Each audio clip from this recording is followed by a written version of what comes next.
Let's try this one. Okay.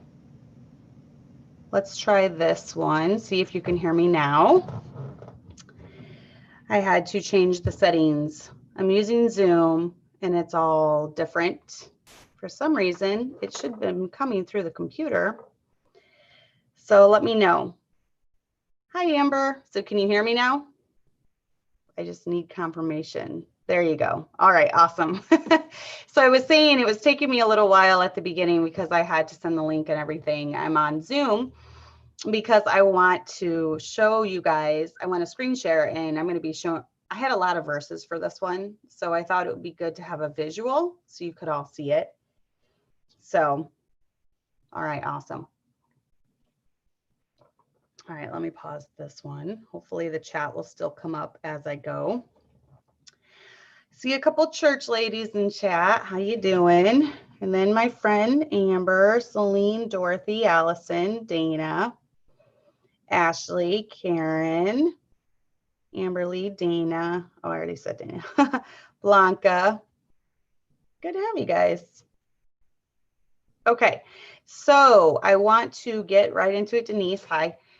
Go ahead and like this, share it, subscribe, all that good stuff. You know, since I hit 2,000, I have been going up a lot more quickly. Karen, you are correct in that I am going up more quickly since I hit 2,000. So thanks. That really, you know, I don't feel I'm anything special, but I do love the community of like-minded women that meet here every Monday night.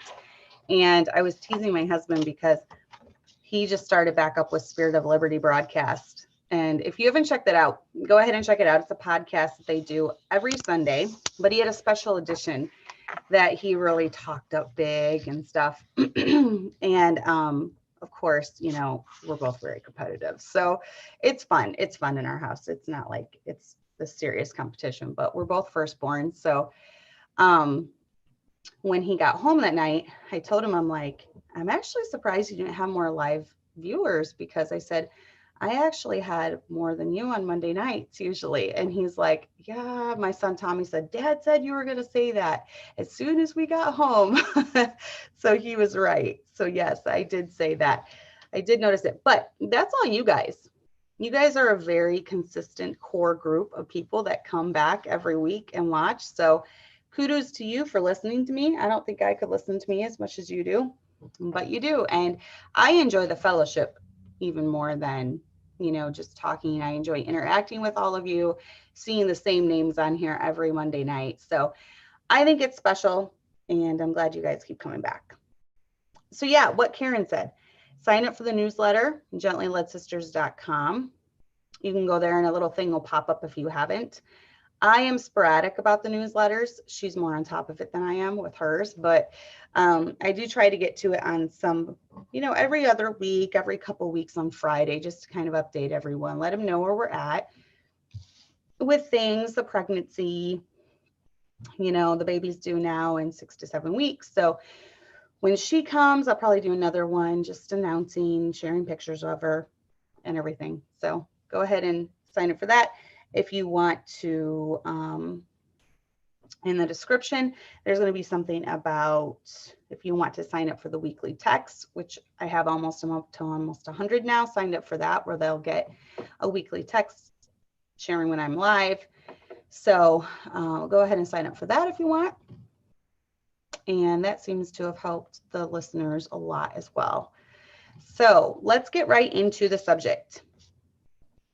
Okay.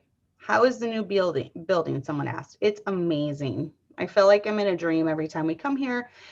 It's just so nice. You know, when we started our church 9 years ago, we knew eventually we would outgrow the building that we were in.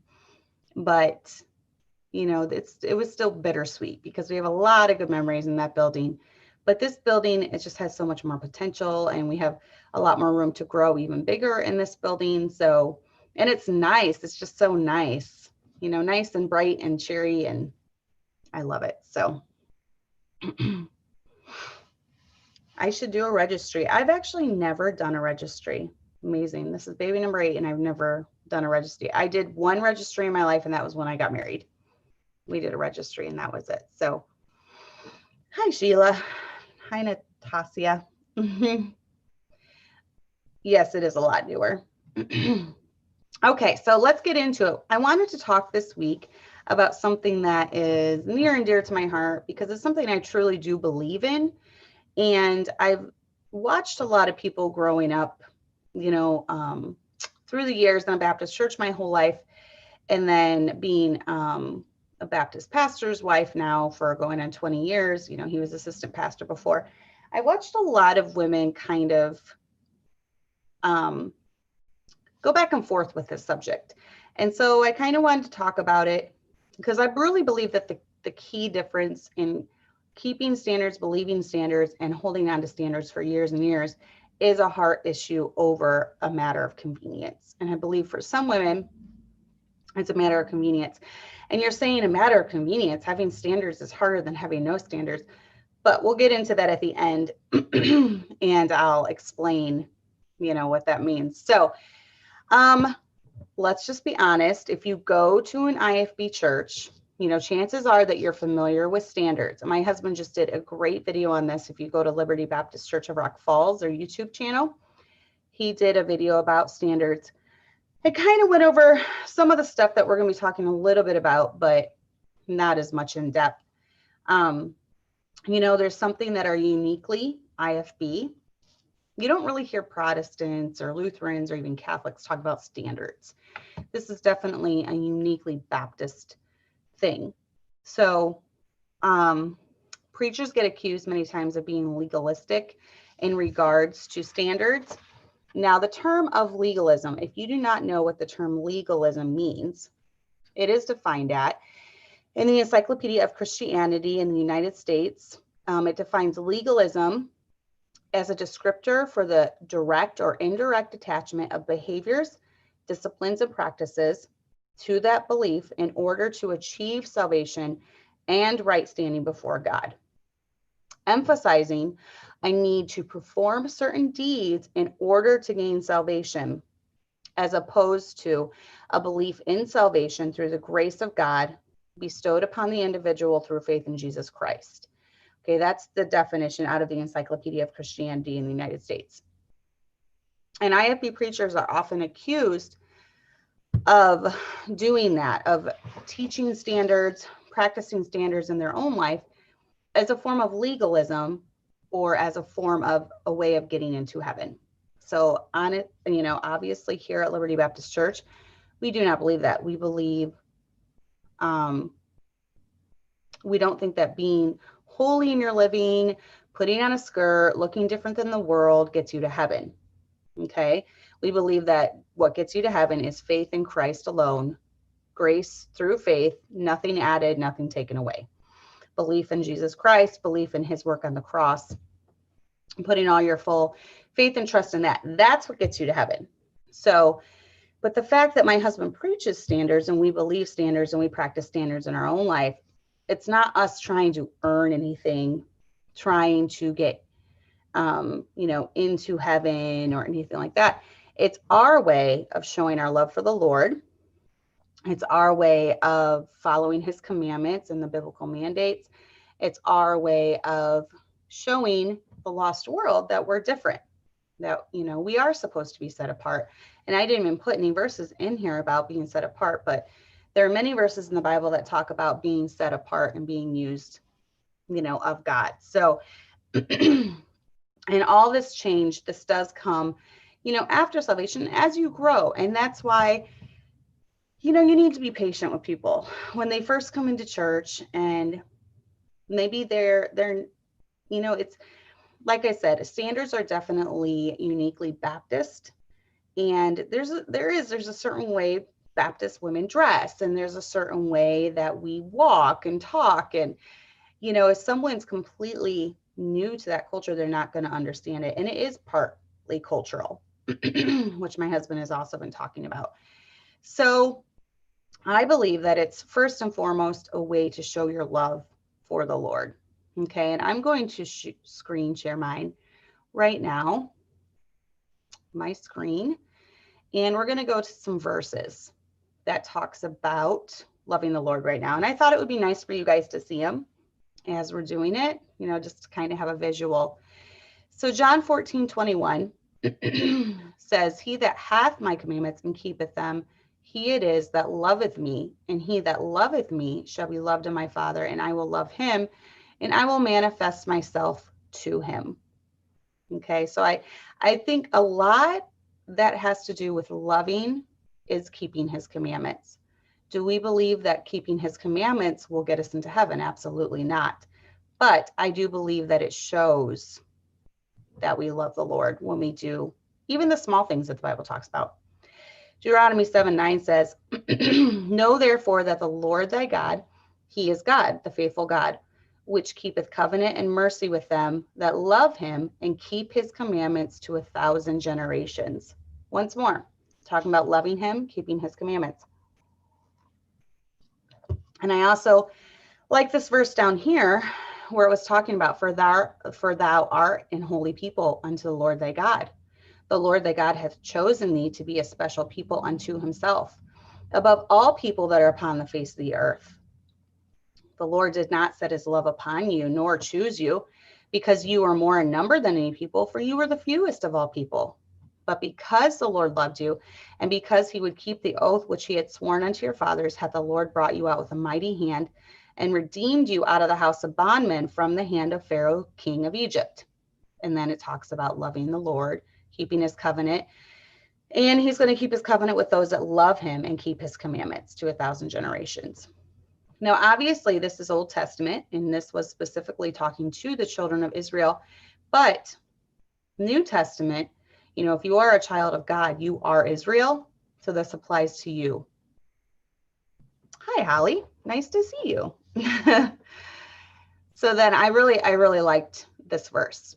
Now, John 14:15 says, if you love me, keep my commandments. Pretty straightforward. Pretty straightforward. Not much there that you can add to that. I also like this one. John 14:23 and 24. Jesus answered and said unto him, if a man love me, he will keep my words, and my Father will love him, and we will come unto him and make our abode with him. He that loveth me not, keepeth not my sayings.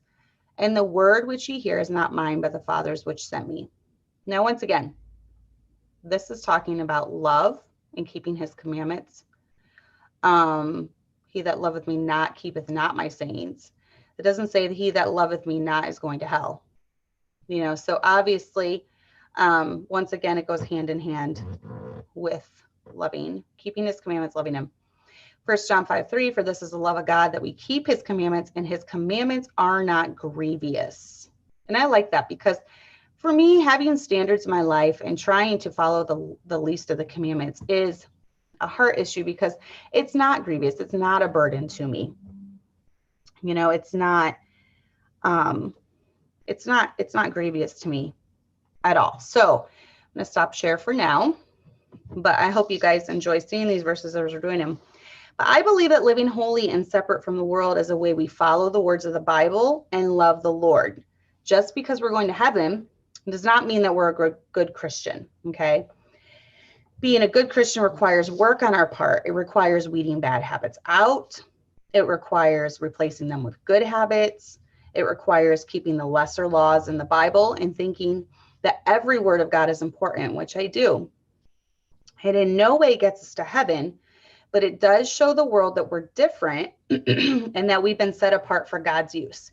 So I told you guys that I had a assignment for you, and I do this week. So my assignment for you this week, and you can post about it in the Gently Led Sisters private group on Facebook if you want to, just kind of to see what your guys' thoughts are along this subject. I would love to see it. But I want you to list some standards that you have decided on in your home, in your life. I want you to list next to those standards the biblical application for those things, whether that's a verse, maybe it's a story you read in the Bible.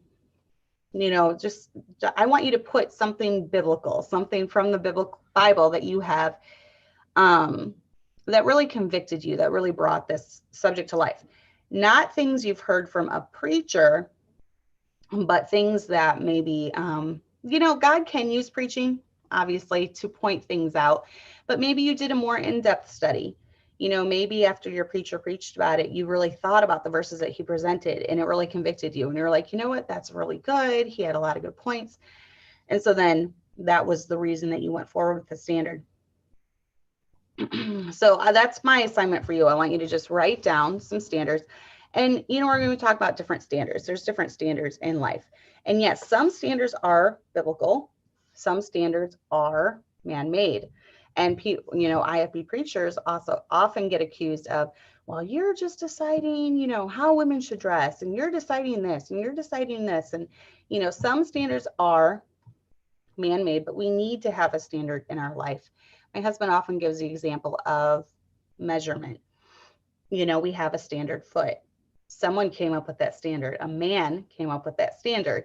I don't think that's necessarily a biblical standard. And we all follow that same standard. Now, if we just accepted everyone's standard, we just used maybe a person's foot as the guideline. Well, someone's going to have a size 8 foot and someone's going to have a size 10 foot. And then if you're trying to build something together, it's going to fail, obviously, because you don't have the same standard. So the same thing does apply. There are man-made standards, but they're not always bad. That does not mean that they're, a bad thing. So that's your assignment for this week.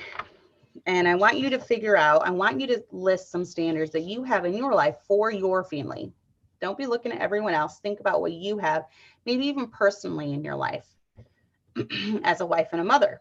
No, maybe not even for your family, maybe for, yourself. So one thing about having a heart conviction versus a conviction out of convenience is the motive behind it. So why do you have a standard? Okay, why is there a standard in your life? Well, let me explain. So a conviction of the heart will be one that your family has decided on because of the nudging of the Holy Spirit.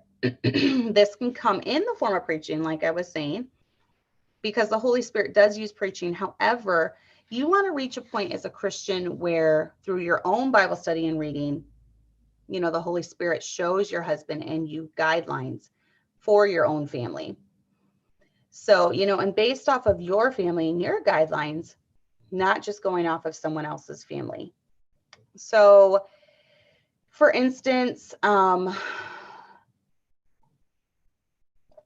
trying to think of a standard in our house. Growing up with raising our kids, one of the standards in our family was when we were out in public, there was absolutely no crying or fit throwing allowed. That was a big, hard no in our family. And we really tried to instill that in our kids. So that was kind of a McMurtry standard. There might be some homes where they just deal with it. It's not as big of a deal to them. When it comes to clothing, one of the standards in our life, obviously raising kids, has been girls look feminine and our boys look masculine. So that comes in the form of girls wearing skirts and dresses or culottes. I don't have a problem with culottes.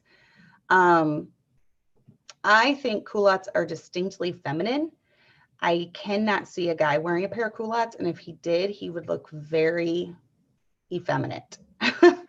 So I have no problem with culottes. Basically, they're a split skirt. And my girls, especially my younger ones, are very active. And so them having a split skirt enables them to do things modestly, without their skirt flying up, different things like that. So, but those are just some McMurtry. Obviously anyone that knows my husband knows that for our boys, skinny jeans are out. Okay, so skinny jeans are a big no-no in the McMurtry home. That's McMurtry standard. So our standard doesn't necessarily have to be your standard, but you should have some type of standard in your life, whether it comes to what you're going to allow your kids to do, what you're not going to allow your kids to do, how you're going to allow your kids to dress, how you're not going to allow your kids to dress. And we're going to look at some pictures later. I actually just typed in modest women apparel, and I'm going to show you what popped up on images on Google. Okay, so And there are some different things that you can do as a woman if you have different activities like horse riding or even swimming. There's different clothes that you can buy where you can still be modest and go about doing all that. And we have no excuse not to dress modestly nowadays because there's so many good companies out there. So, aw, sweet baby Jessica. Hi, little baby. Try to smile a lot. I love babies. So remember, I can give you advice, but don't base your standards off of mine. Base them off of what the Bible says. You know, obviously I have this show and we're talking about standards, and, you know, I'm going to give my opinion on what I think is modest, and you're going to have your opinion. But at the end of the day, we're also going to talk about standard shaming. And that is something I never want to be guilty of. So that's good, Ashley. I like that. She said, my dad told us growing up, we need to distinguish and know the difference between a standard and a preference. I do like that. I believe in my mind, a standard is something that is set. I'm not going to change. I have a biblical reason to back it up. A preference is something, I prefer something to be a certain way, but it's not a deal breaker. You know, if I have to do it, or that's kind of how I feel about like the masks. I'll use this example because everyone knows I'm anti-mask, but it is definitely a preference because I've had to wear a mask a few times. You know, if it was a standard, it would be like, I'm going to jail over this. Now, I am being a submissive wife because my husband told me I can't go to jail over a mask. So I do have to wear a mask into my midwife appointments and then on the plane. And they kind of have you over a barrel. But if it truly was a standard, I would just not fly. If it truly was a hardcore standard, I would just not go to the midwife. I'd have my baby at home, right? So, you know, there are different things that, you know, standards are something that you're worth dying on that hill for, where a preference, maybe you're not, you know, you prefer to be this way, but, you know, you won't. And honestly, for me, skirts on women is a hill I'm willing to die on. I truly believe that it is important for women, especially now with the gender lines being blurred. It is very important for women to dress like women and men to dress like men. And skirts are the one thing that are distinctly feminine, that if you see a guy in a skirt, it still weirds you out. So I do believe that they're modest. And I do believe pants aren't modest and they show too much. So that is a hill I'm willing to die on when it comes to that. My sister right below me, we're very close, Sarah. I'm her little mother hen and she's one of my best friends, but we're very different, you know, when it comes to, she is a Christian, but we're different in how, you know, we dress. And she knows, she told me once, she said, you have such a strong conviction when it comes to what you wear. She said, I could see the whole world, you know, wearing pants and you being the only woman in a skirt and it still wouldn't bother you. And that made me feel good because I guess you could take it either way. And she wasn't saying it in like a put down way. She knows how I am. And it is something that I would die on the hill because it is a heart conviction for me. I truly believe that it is something even now in this 21st century that we need to stand out in our dress and our apparel. So I definitely believe in that. That is definitely a standard for me. So let's look at the verse, the famous verse that talks about that, right? The famous verse that talks about wearing that which pertains to a man. Okay, and that is Deuteronomy 22:5. The woman shall not wear that which pertaineth unto a man, neither shall a man put on a woman's garment, for all that do so are abomination unto the Lord thy God. So, you know, if it was an abomination back then, if he wrote those words back then, and he was that adamant about it then, how much do you really think he's changed in 2020? I don't think he's changed at all. I think he still feels the same way about it. And you say, well, you know, they make pants for women now. Okay, well, they're also making feminine articles of clothing for guys. Even like, let's go over a kilt. Sorry, I'm digging in my purse for my chapstick. Let's go over something like a kilt. Do I believe that it's right for men to wear kilts? I don't. I don't believe it's right at all, because I believe that it's a skirt and it's that which pertains to a woman. So I still don't believe, even in 2020, that something like that is appropriate. And then what about women jeans? Okay. So they say, well, what if I can find, modest jeans? My husband was just talking about this, and he said, well, even if you could, let's say you could find modest jeans and they could be really baggy. Well, what woman is going to want to wear super baggy granny pants? Okay. Not many of us. I wouldn't want to wear super baggy granny pants if I even wore pants. So, it's just, you got to have a standard somewhere. And one of the only things that's distinctly feminine and for women are skirts. So that's just my opinion and belief. 1 Timothy 2:9 says, in like manner also, that women adorn themselves in modest apparel, with shamefacedness and sobriety, not with braided hair or gold or pearls or costly array. Now, a lot of people will take this braided hair. Oh, look, and I have a braid tonight. And they will be super spiritual and standard shame others that wear a braid in their hair, because it will talk about, they'll talk about how this means a braid. Now, I disagree, because if you look at cultural things, and sometimes you need to look at cultural things, the braided hair in this time, there was a certain thing that the Greek women did, and they would spend hours and hours on their hair, and it would be fancy with pearls and, stuff interwoven throughout it, and very, very flashy. It would take hours to do their hair. So he's just saying, you don't want to have those fancy, crazy updos with all the jewels, and that's not what it's all about. Because he even mentions gold, pearls, or costly array in there with the braided hair.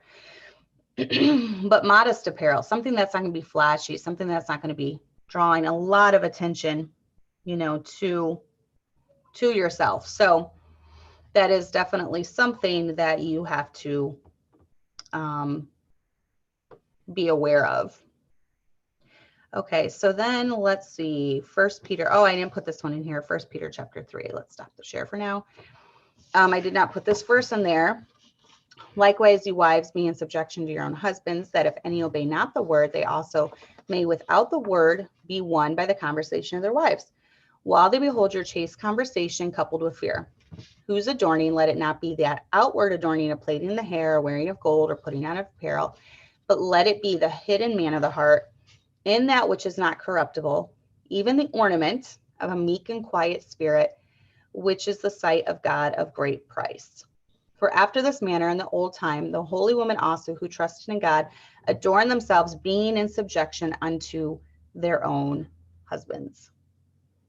So yes, I agree, Karen. She said the women's jeans thing is like haircuts. A pixie cut is a short haircut for women. No guy asked for a pixie cut. Exactly. It's still just a short haircut rebranded for women. And that's exactly, if you look at the history of jeans, they started becoming really big on women around World War II, when the men were off fighting the war and the women had to go to work, and they started acting like men and dressing like men. And that's when it got really, really popular. Before that time era, it was very uncultural to see, or, just frowned upon to see women in pants. But then once they started taking on those manly roles, that's when they started donning the pants and things. So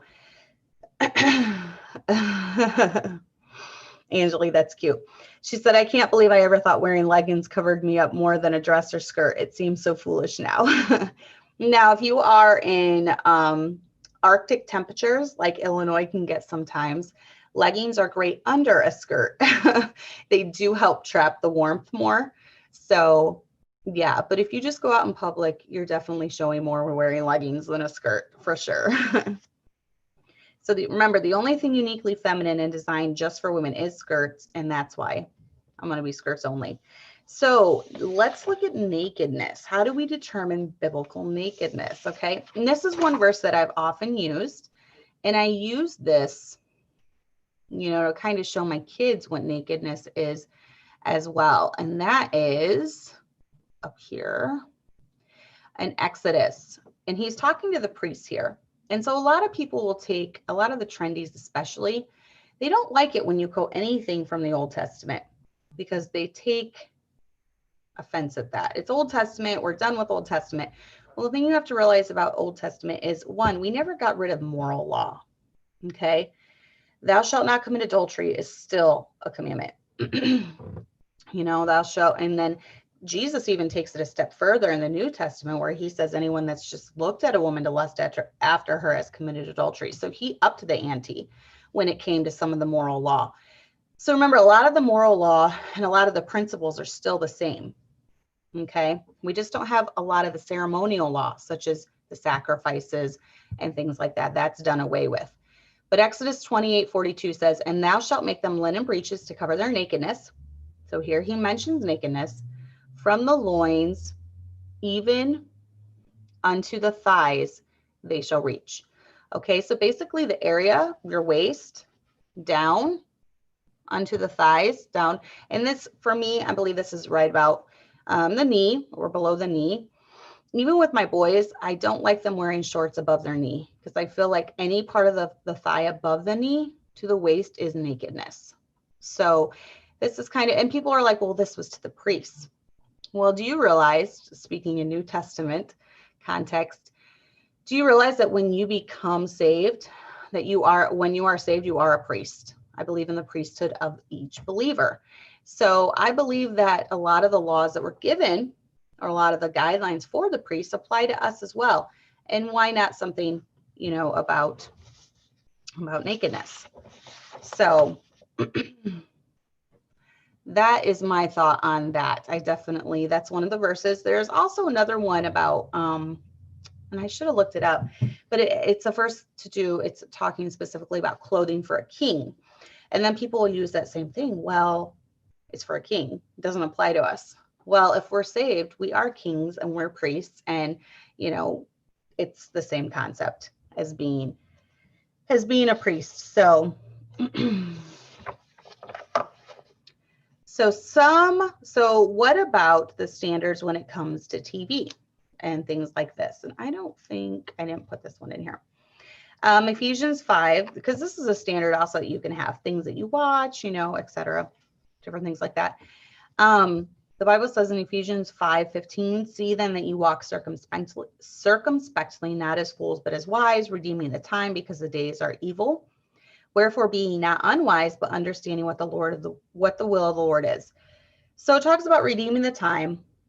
And that's a big verse, I think, when it comes to TV watching. Just be careful of your time management because people can waste a lot of time on TV. Now, me personally, I'm not a big TV person. I would rather read a book or even just research stuff on the internet. That's kind of how I would spend my time rather than watching TV. It has to be a really good TV show to even catch my interest. So it's not really a big problem in my life, but I know a lot of people do battle this addiction. So if you are going to, maybe try to watch something that's edifying. I do listen, I would say watch loosely because I listen to YouTube a lot when I'm getting ready, when I'm doing chores, different things like that. So, yes, I did not put that verse in there, but that is one of the most famous verses, talking about, I will set no wicked thing before mine eyes.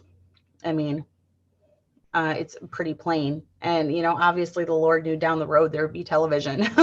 So I don't think that is in there by accident. So, but let's look at some of these other verses that has to do with it. How do I even get rid of that? Okay, there we go. James 4:17 says, therefore to him that knoweth to do good and doeth it not, to him it is a sin. So if you are convicted of this, maybe you have been watching things that you shouldn't, and the Lord convicts you. If you ignore that conviction or you ignore, what he's telling you, then it is a sin at that point to you. Colossians 2:8, beware lest any man spoil you through philosophy and vain deceit, after the tradition of men, after the rudiments of the world, and not after Christ. I put this verse in here because it it is talking about the rudiments of the world. But beware lest any man spoil you through philosophy and vain deceit. What is one of the things that they're trying to do, mainly through television shows? They have an agenda. Hollywood has an agenda, and that is all of this stuff right here. Philosophy, vain deceit. Their philosophy could be there is no creator, evolution, science over faith, different things like that. Vain deceit, all the different things you see on television, the pride of the eyes, pride of life, looks, money, even drinking, alcohol, all that stuff that they're trying to push. This all goes hand in hand. So let's go to, that one. Galatians 5:16, this I say then, walk in the Spirit, and ye shall not fulfill the lust of the flesh. If you're walking in the Spirit, you're not going to want to be watching filthy things. You're not going to be watching, pornography. You're not going to be wanting to watch half naked people. If you have a standard of dressing modestly, why would you want to put unmodest people before your eyes? That doesn't make sense. And then Proverbs 12:26, the righteous is more excellent than his neighbor, but the way of the wicked seduceth them. Well, I think what do you think of when you think of wickedness? I definitely think of Hollywood. And I think that Hollywood is doing their best to seduce, other people to their way of thinking. And what better way? I mean, you watch any movie, even if it's clean, there's a political agenda woven throughout it. So be really careful. That stuff affects you more than you think it does. So, and then, okay, so I'm going to stop sharing now. So yeah, anything that you read, look at, listen to has the potential to influence us. We know that the world is getting more and more wicked. So we need to set up some standards in our own personal life regarding TV shows. If we will have a TV, what TV we will allow, what rating, what books, because even books can have some really raunchy stuff in it. What entertainment. Walk in the Spirit, let him show you what's good and what's not. I've had women ask me this question before. I really have a conviction when it comes to a certain area in my life, whether that's television, whether that's the way I dress, but my husband does not. What do? I want to get rid of the TV. My husband does not. I want to get rid of the movies. My husband does not. Well, I say pray. Pray for, if it's truly something the Lord wants in your life, he's going to bring your husband's heart under conviction as well. You cannot be the spiritual leader in your home when it comes to that, those things. He needs to be the one that makes that ultimate decision of television in your home, television not in your home. For us, we do have television. I say television loosely. We've never had cable.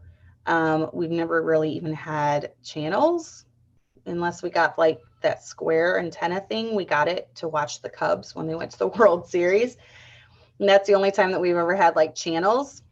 But we do have Amazon Prime, and we do have, not Netflix, we got rid of that. Hulu, I think, and YouTube is basically what we watch on there. And, we will watch different movies and stuff throughout, but even there we have guidelines. We have different ratings. If there is anything over PG, we will not allow rated R movies ever in our home. If there is anything over PG, I look up the parent's guide and see why. There's also things you can do. You can get TV guardians to filter out any bad language, which I am not a fan of bad language. That's a standard in my life. We do not allow that in our home. That is a set standard. Do not like biblical cuss words even, because what you do in moderation, your kids will do in excess. So let's say that you use biblical cuss words on a daily basis. They're going to take that in excess and then use the worst words out there that aren't even biblical. So that's a big standard in our life for sure. But walk in the Spirit. That's the best way to let God show you what's good and what's not. Rely on the prompting of the Holy Spirit. But when it comes down to a standard for your home, your husband has to be in agreement.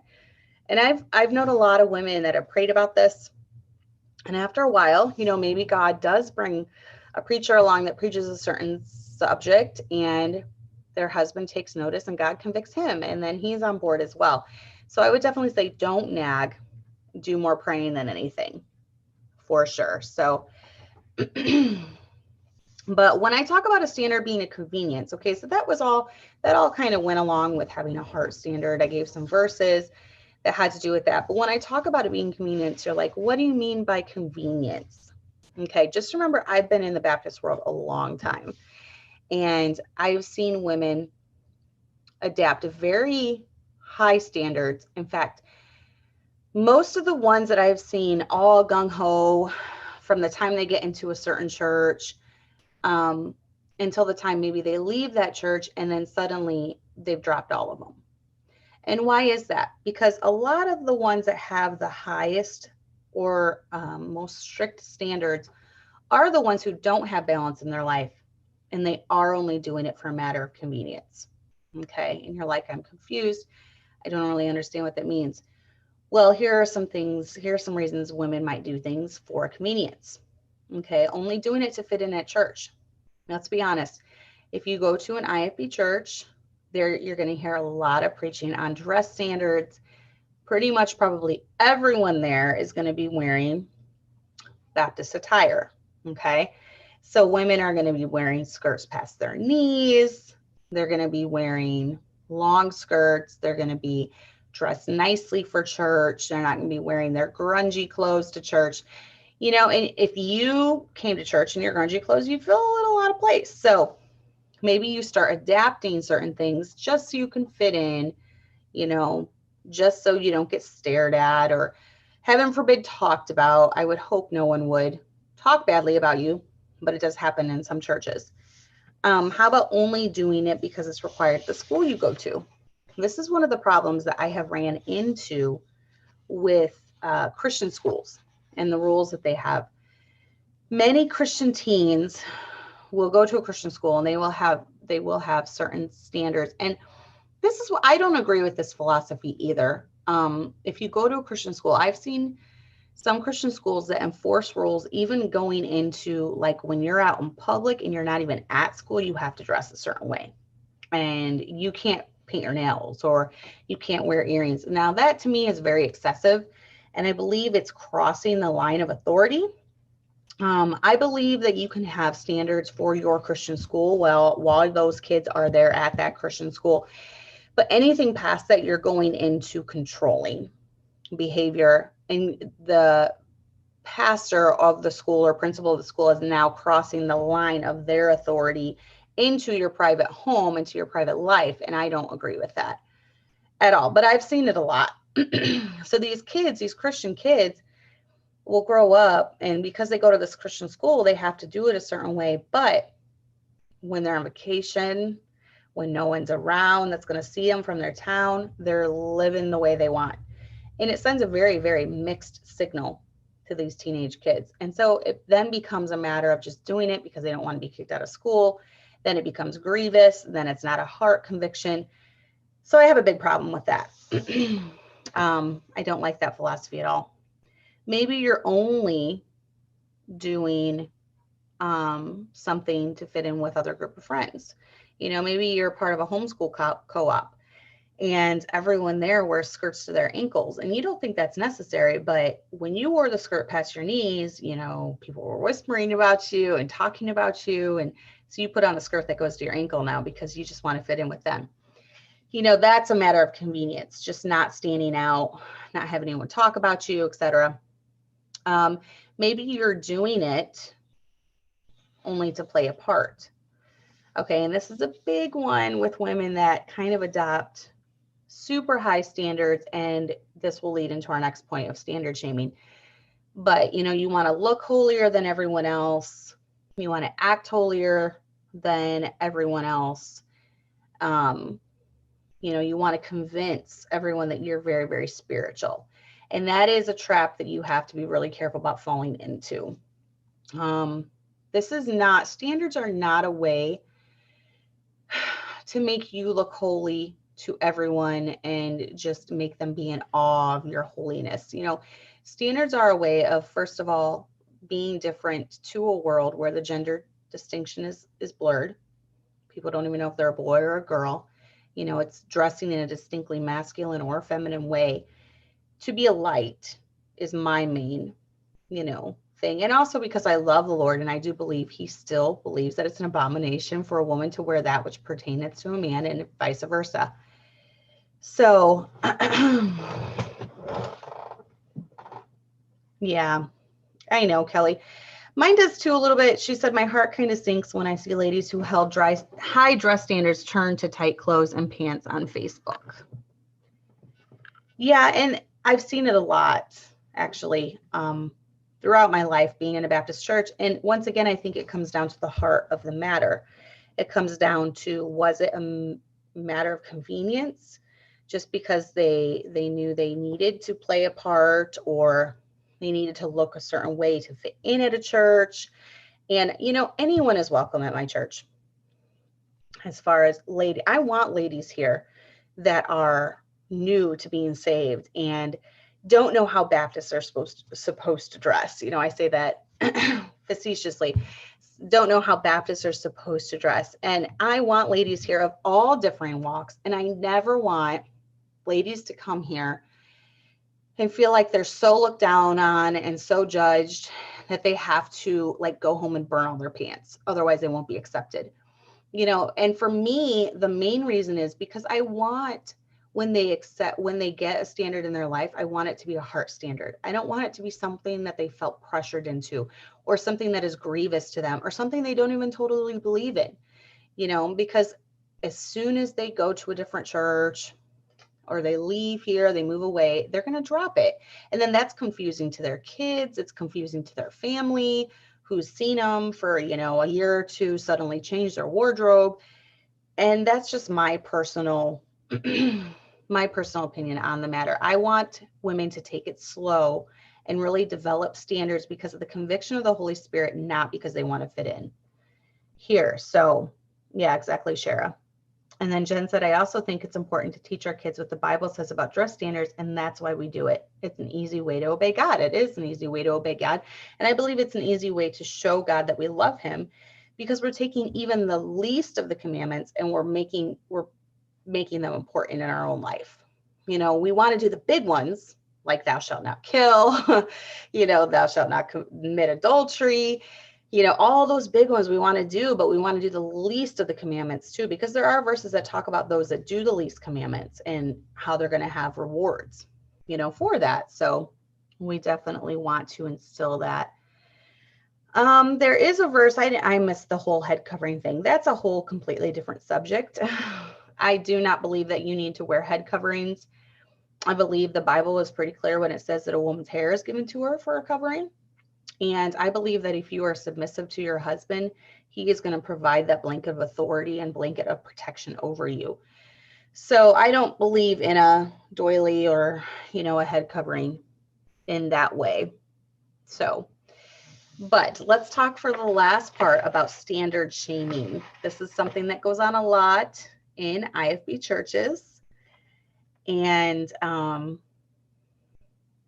that's nice, Jessica. She said, when we first started going to IFB churches, I felt zero need to fit in by wearing skirts. I wasn't saved, so I didn't care. I was there for my husband. Once I became saved, I gradually changed. And I like how you said you gradually did, because it's not something that's going to happen all night. You don't get saved and suddenly you wake up the next morning and you're like, oh, I suddenly know everything that I need to do now. No, the Holy Spirit should work on you from the inside out, you know, and slowly change your mind and your patterns and and the way that you do things. So, and you know what I've noticed with the ones that do it gradual, they're the ones that stick to it, because it's a heart conviction, not a matter of convenience.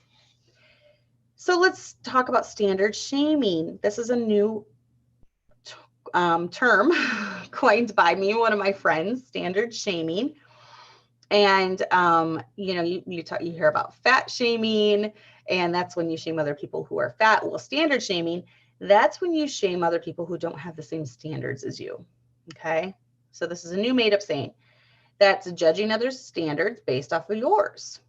You know, maybe you have a standard that your daughters they'll never put on a pair of pants as long as they live in your house, even pajama pants. And that's your standard and you're sticking to it, you know. And so you hear about a family in church that they let their girls wear pajama pants to bed, and you just are like, what is wrong with you? I cannot believe you let your girl wear pajama pants to bed. You just get all snotty about it. That's standard shaming. What they wear in their bed is none of your business. What television they show they watch in their home is none of your business. You set the standards for your family, and you stay out of everyone else's family. I just listened to a really good message by Pastor Jason Robinson.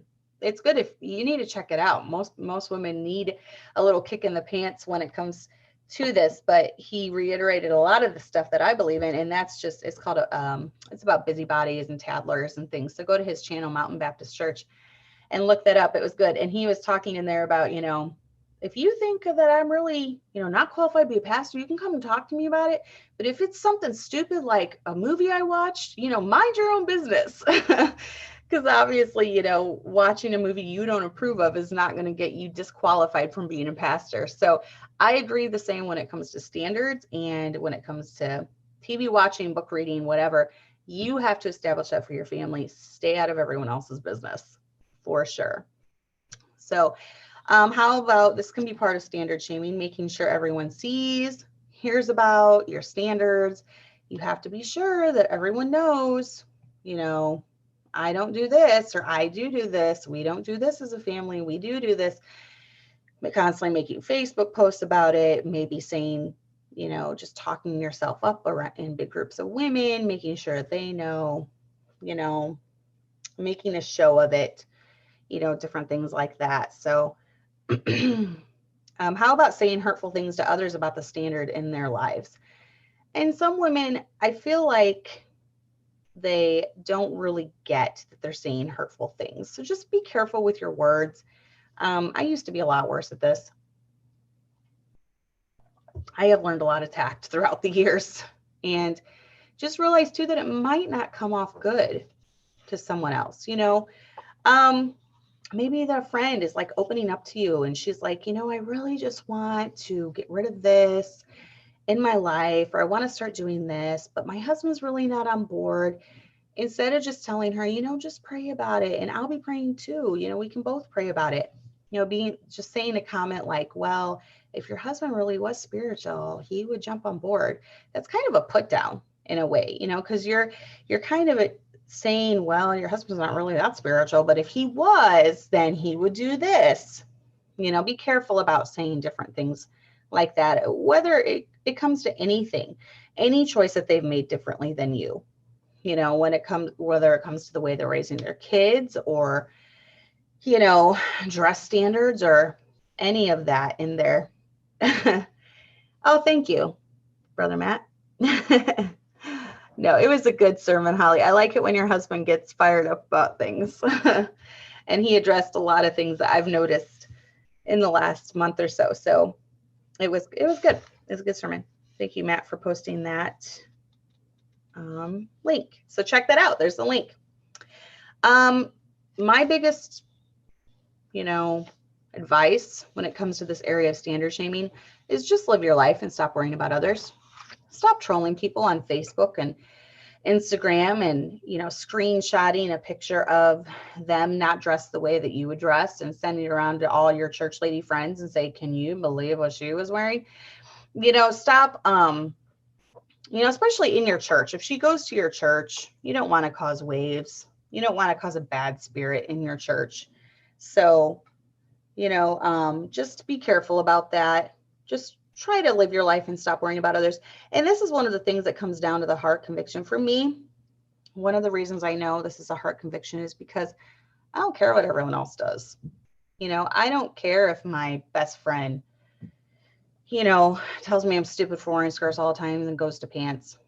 I don't care. I was best friends with my best friend for years, and I wore skirts and she didn't, and it never bothered me. I didn't feel the need to like ditch the skirts when I went to go visit her. No, we both accepted each other the way that we were. And now she's actually a Baptist pastor's wife. And he did get the conviction years ago that he wanted them to start dressing more femininely, and she gave up her pants. So, now we dress exactly the same way.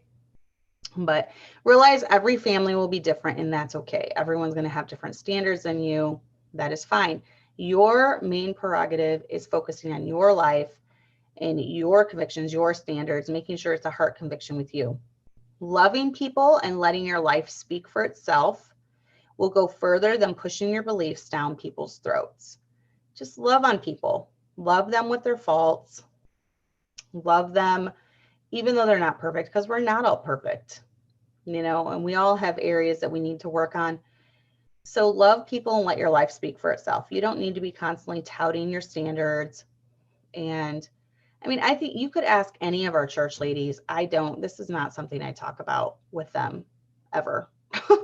I live my life and my family lives our life, and my husband might preach on it occasionally. He might do a YouTube video about it occasionally. But when it comes to personal interaction, this is not something that we go on and on and on about. It's just something we do. So, just do what you feel is best for your life and your family. Realize that there's a difference between a pastor having standards and preaching standards, especially if you're involved in church ministry, than someone constantly preaching it, shaming, shoving it down your throat. A pastor is going to have to preach or have some guidelines, like when it comes to being in the choir, at church. Obviously, when you are in a choir, you're in a public platform, you are representing that church. And so he can have certain guidelines for church minister like that. But the way my husband works is he would never do anything like, if you're going to be in the choir, you have to wear a skirt out in public every time I see you. That's just not how he works. He realizes his authority ends where the church door ends. Okay, so he can have certain guidelines in our church, but that's where it ends. Yes, I am, Jessica. Thank you. I like a little bit of sparkle in my life. So yes, I am wearing brown sparkly eyeshadow. Thanks. It's my favorite. Good night, Shara. Oh, I'm sorry. It's hard when babies struggle with naps. Oh, that's cool. And then Holly said he actually preached on that topic again this past Sunday, Old Testament versus New Testament. So if you want to check that out, that would be great too. There are differences, but there are things that carried over into the New Testament, definitely. Okay, so I just wanted to show you something just for fun. Okay, I wanted to show you that even though this is directly related to IFB, even the world recognizes, and even Google recognizes, that there is modest apparel and there is differences in men and women's dress. Okay, so I'm going to share my screen with you again. Okay, so all I did was I went here to, and I typed in women in modest apparel. Okay, look at what came up. Go do it. Go do it on, ooh, I love Modly. There's a Modly skirt. I was going to talk about that too. But go on your Google, this is just Google, and type in women in modest apparel and go to images. Okay, this is what came up. Now, I don't think this is modest. This is going to draw a lot of attention. Remember, dressing modestly is in a way to not draw attention to yourself. But modest apparel, I would consider most of these, not the pants part, but I would consider almost all of these pretty modest. But I just thought it was very ironic that the first thing that popped up was all this. So even Google and even the world, oh, this is really cute. I like that. Even the world recognizes the difference. And this Modly, I wanted to show you this. This is, I love this. You can wear these for sports. You can wear these for swimming. They're great. And there's actually some marked down here, but they have just a bunch of modest apparel for activities. Now, these are different swimming things. I think this is too form-fitting. I would not wear this swimming. I've worn these swimming. I had one off Amazon that I just wore to the beach. It was perfect for it. The material was perfect for the water. It was fast drying, and it was very modest. I like the leggings underneath, just in case, your skirt does go up, then you're still covered. So I really, really like this. So then if I went and I typed in women in biblical harlots apparel. Okay. And obviously, culturally, this nowadays would not be considered like harlots apparel. But just the fact that they talk a lot in the Bible about the woman in the attire of a harlot. So that just shows you that even back then, there was distinctions in the way that different women dressed. So that's just something to be aware of. This is probably kind of what they look like. But then I typed in modest little girl dresses, and all of these cute little dresses came up. So even, and things like this, it's so much better, to dress. It's getting harder and harder at Walmart and different things like that to find modest little girl dresses. But look at these little girl dresses. They all just look like cute little girls. I love it. And there are so many websites that you can find them on. Like, I've never heard of this Shein. Does anyone know what this is? But I mean, that's only $18. Tell me if you've tried this website. I'm seeing a lot of stuff pop up for it. Look at how gorgeous that is. You can dress your daughters modestly nowadays. It's not near as hard as it used to be. You don't have to sew it. Yeah, some dresses are short, Amber, and I will go up a size, but then some are made to fit. And I find that when you buy things off, look at all these Shein things. Look how cheap that is. Someone tell me if they've tried this. Someone go try this and tell me how it goes. Look at that, $6.50. I think I'm going to check this out once I'm done. Get some dresses for my girls. Yeah, tell me if anyone's I've never heard of this company ever, but one of my favorite ones is Mod Sportswear, and they also have the leggings underneath, and they have really cute patterns, and it's $32, but mine last forever. They last for years. So I have a bunch of these. I have the black, I have the maroon. I don't see it here. My daughter got the paint one that she really, really liked, but they're always coming out with new ones, and they send out coupons a lot too. So,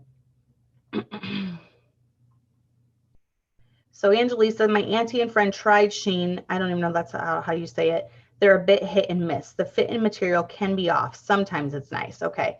So that's kind of like, what is it? Pat-a-pat, or Amanda, it's that one place that you were telling me about before.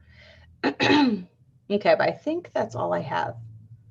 But I just wanted to show you just how interesting it was, that when you type in women in modest apparel, all this comes up. So it shows you that there is a distinction that even, Google recognizes that there is pat. That's it. Thanks, guys. Yeah, I tried the pat once and it took forever and I just was not impressed with it. So I haven't done it again. But Denise, you need to tell me how it is. Leave a comment. If you're not part of the group on Facebook, join Facebook group and let me know how that Shein goes, or Shine, or whatever it is. Let me know if you have a good experience with it. So I think that's pretty much it. If you guys have any questions or comments or anything like that, leave them below. If I didn't cover anything, I'm sorry. I was trying to think of all the stuff pertaining to this and different Bible verses and things like that that pertains to this. I know for me, it's kind of a black and white issue, and it's important to me, for me and my family, and to instill these principles in my daughters and to instill these principles in my sons, and just live my life in a way that it will inspire others to do the same thing, to search the scriptures, let God convict them, let God show them, how to dress, how to act. And it's one of the reasons too, I'm so picky about being ladylike and being classy and being feminine. I believe it's a way to be a good testimony. I believe it shines a good light on God and Jesus Christ, because as women who have been shown much and given much, we need to extend that same grace to others, whether that comes to the way we talk to them, the way we act around them, the way we live around them. And that can do, that can go along with just being kind, not mocking people, being patient with them when they come to our church, showing them love no matter what stage of their Christian walk that they're in, and just having a grace-filled attitude with people. So I believe strongly in that. And I believe also the way you dress is a reflection of what's in your heart. I know some women don't think it is, but it is. Why do you think we have uniforms? Why do we have police uniforms? Why do we have, pilot uniforms? Why do we have all these school uniforms? To show, to set them apart, show part of their personality. This is a pilot. This is a police officer. So I truly believe the way that you dress is a reflection of what's inside. So that is it for tonight. Like I said, if you have any comments, leave them below. I'm sorry I missed a lot of chat, so forgive me if I missed it. I have a million tabs open. I'd be driving my son crazy right now. I have a million tabs open. I have a lot of things going on, and I have the chat right in front of me. So sorry if I missed you. I'll try to interact. We had a good crowd the whole night. Share it, like it, subscribe, all that good stuff. And we will see